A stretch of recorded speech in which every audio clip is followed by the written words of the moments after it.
Assalamualaikum warahmatullahi wabarakatuh. Waalaikumsalam warahmatullahi wabarakatuh. Nama saya Nuryani, asal dari Pekandangan Indramayu, Pak. Tapi dulunya dari Bantaragung. Orang yang meninggal itu banyak macamnya. Ada yang meninggal karena ketabrak mobil, Ya. ada yang meninggal karena sakit, ada yang meninggal karena tenggelam dan lain sebagainya. Yang saya tanyakan yaitu orang yang meninggal mati mendadak karena tumbal. Karena di desa ini sering orang geger mati mendadak misalnya karena tumbal. Nah, yang ingin saya tanyakan menurut Islam, orang yang meninggal karena tumbal itu bagaimana? Maksudnya begini Pak Kiai, apakah benar-benar sudah meninggal atau belum, masih hidup? Cukup sekian Pak Kiai. Oke. Dengarkan Al-Quran yang dikatakan oleh Kanjeng Nabi Ibrahim. Allazi huwa yumituni wa yuhyin. Dialah yang mematikan aku dan dialah yang menghidupkan aku. Huwallazi yut'imuni wa yasqin. Dialah yang ngasih minum aku, dialah yang ngasih makan aku. Wa idza maridtu fahuwa yashfin. Ketika aku sakit juga yang menyembuhkan Allah juga. Tidak ada selain Allah yang bisa menghidupkan dan mematikan. Mau ketabrak, mau kena racun, mau kelindes mobil, mau ketembak, mau tenggelam, mau kena sihir, mau kena, semuanya itu jalan kematian. 1001 jalan menuju Roma. Kita semua ke Jakarta. Ada yang naik mobil? Ada kereta api? Naik motor? Naik bus? Terserah. Yang penting tujuan kita sama ke sana. Itu hanya jalan kematian. Hakikatan yang mateni itu Gusti Allah. Kalau sudah mati ya sudah selesai. Idza mata ibnu Adam in qata'a amaluhu, sudah selesai. Pur. Ya. Yang dinyatakan belum mati itu hanya orang yang mati sebagai pahlawan membela kebenaran, yaitu para syuhada. Kata Allah mengatakan bukannya kena tumbal, bukan kena sihir, bukan kena gandarwo ya. Tapi yang matinya itu karena ditembak musuh ketika membela tanah air, membela kebenaran. Firman Allah mengatakan wala tahsabannal ladzina qutilu fi sabilillahi amwata. Jangan kamu kira mereka yang mati terbunuh membela Allah sudah mati, bal ahyaun, tapi mereka masih hidup. Inda rabbihim yurzaqun, masih mendapatkan rizki dari Allah, masih tinggal di sini. Nah, kita mau kasih makna bagaimana orang mati ditembak Belanda, sudah dikubur kan, kita kuburnya bareng-bareng. Bisa enggak kita temui di rumahnya? Di kantornya, di balai desa, di sawah, bisa temui enggak? Enggak. Fisik dia mati, tapi Allah mengatakan mereka tidak mati, masih hidup, masih mendapat rezeki dari Allah. Itu pun bukan mati kesarat namanya, statusnya belum mati. Bagaimana kita menafsirkannya? Yaitu bahwa masih ada, tetapi kebanyakan orang walakinna aktsaran nasi la yash'urun.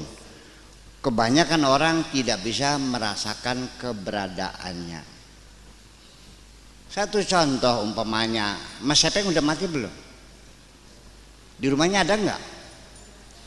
Andai kan dia matinya ditembak musuh lagi membela agama, kata Allah tidak mati, masih hidup. Bisa terjadi. Di sini dulu para pahlawan kita masih ada duduk di pojok di sana, tapi kita nggak ada yang tahu karena kita tidak bisa merasakan keberadaan mereka. Yang bisa tahu hanya orang-orang tertentu yang di sininya dipasang transistor. Paham nggak? Kita di ruangan ini banyak gelombang nggak? Ya, gelombang frekuensi modulasi, gelombang shortwave, gelombang ultra high frekuensi, gelombang elektromagnetik, gelombang, wah, bermacam-macam gelombang membawa suara. Bisa didengar nggak? Enggak. Kenapa? Nggak punya alatnya. Kalau punya alatnya, ya berbunyi. Nah, itu juga mereka itu hadir dalam bentuk gelombang, yaitu hanya orang-orang tertentu yang bisa tahu. Dan itu pun tidak ada masalah dalam kehidupan ini. Itu urusannya Allah. Jadi sebaiknya begini aja lah. Udah kita mikirin, jangan mikirin orang yang mati, apa mati kesaran. Fokus mati, saya matilah kalau gitu. Ya kan begitu. Dan para syuhada juga sama lah, nggak usah mikirin bagaimana bisa ngobrol sama mereka. Ya, itu hanya orang-orang tertentu, dan Allah juga memberikan kemampuan itu orang-orang yang dipilih oleh Allah. Wallahu yakhtassu bi rahmati man yasha. Allah memberikan kemampuan berkomunikasi dengan alam barzakh itu juga tidak diberikan kepada semua orang, diberikan orang tertentu yang dikehendaki oleh Allah dengan kesolehannya. Gitu. Konon kabarnya yang bisa berkomunikasi dengan alam barzakh itu di sini ada namanya Habib Lutfi, dengar? Yang biasa salawat itu salawatan tuh. Iya, itu presiden Thariqah Mu'tabarah di Indonesia itu katanya, yang selalu dibawa oleh Gus Dur kalau ziarah kubur tuh selalu bawa Habib Lutfi katanya, kan gitu, supaya dia yang tahu. Tetapi begini, ada beberapa kesaksian bahwa orang yang sudah mati itu bisa dihubungi. Itu cerita ini di dalam kitab Ar-Ruh, namanya kitab Ar-Ruh. Ini orang tua meninggal, kaya raya, banyak emas berliannya. Mung dulu belum ada berangkas, belum ada bank, belum ada safe box, belum ada tempat gitu. Jadi zaman dulu itu kan dipendem, taruh di guci dipendem. Nah, begitu meninggal, anak cucu mencari mana harta orang tua kami. Dicari-cari nggak ketemu. Akhirnya rumah dikeduk-keduk semuanya gak ketemu. Nah, kebetulan mereka mendengar ada orang sakti, orang sakti yang bisa berkomunikasi dengan alam barzakh. Jadi mereka datang, diceritakan bahwa orang tua kami orang kaya, banyak hartanya, banyak emasnya, tapi nggak tahu di mana nyimpennya. Dia terus si kiainya itu nanya, namanya siapa, orang tua kamu, matinya kapan, jam berapa, tanggal berapa. Oke, nanti 3 hari lagi kamu kesini. Nanti mau saya lacak, saya hubungi dia ke sini. Nah, 3 hari kemudian dia datang, lalu dia katakan ini hartanya ada di kamar tidur. Masuk ke kamar tidur 3 langkah, lalu belok ke kanan selangkah di situ. Mereka datang, masuk kamar 3 langkah, terus belok ke selangkah, dikeduk, ya ada di situ. Ini artinya bahwa masih bisa berkomunikasi. Kemudian ada lagi, mungkin ya ini saya cerita begini ceritanya gini. Si anak ini ada yang nawarin dibawa ke Jakarta, mau kerja ya di diskotek lah gitu.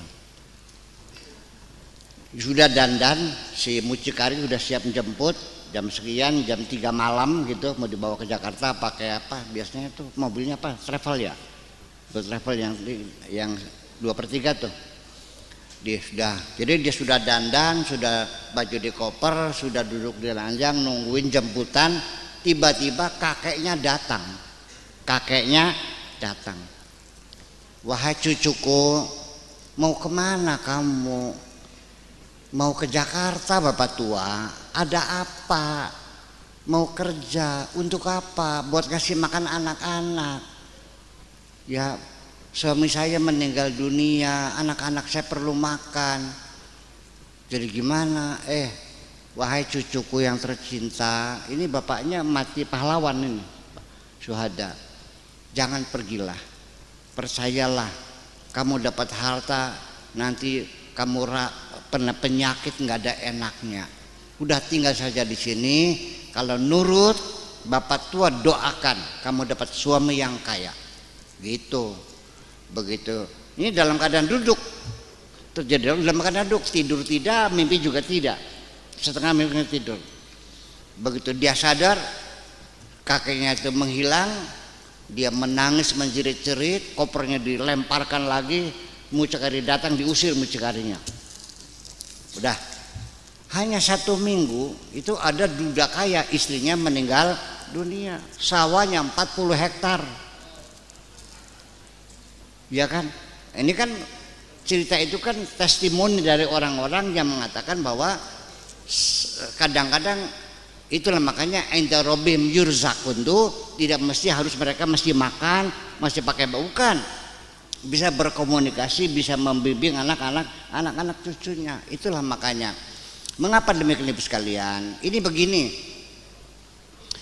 Orang tua yang soleh itu masih bisa menjadi pertimbangan anak-anaknya mendapat nasib baik karena mempertimbangkan orang tuanya. Tetapi kalau orang tuanya itu enggak soleh, jahat, ini ngeremek anak putune dewek ini. Sampai sekarang anak putune kah orang kawin-kawin lah kasih ngelamar sih. Wong tuane beli bener saleh kah? Iya kan? Nah, ini.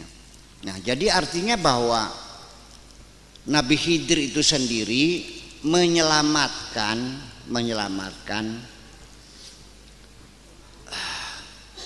harta karun anak yatim dengan pertimbangan wakana abuhuma solihah, karena bapaknya orang soleh.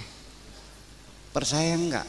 Kalau kita ini baik-baik di dunia, Bu, anak cucu juga mendapat keberkahannya. Percaya enggak? Umpamanya saya mati, anak saya namanya Awab tuh main ke rumahnya Jaul ini kan.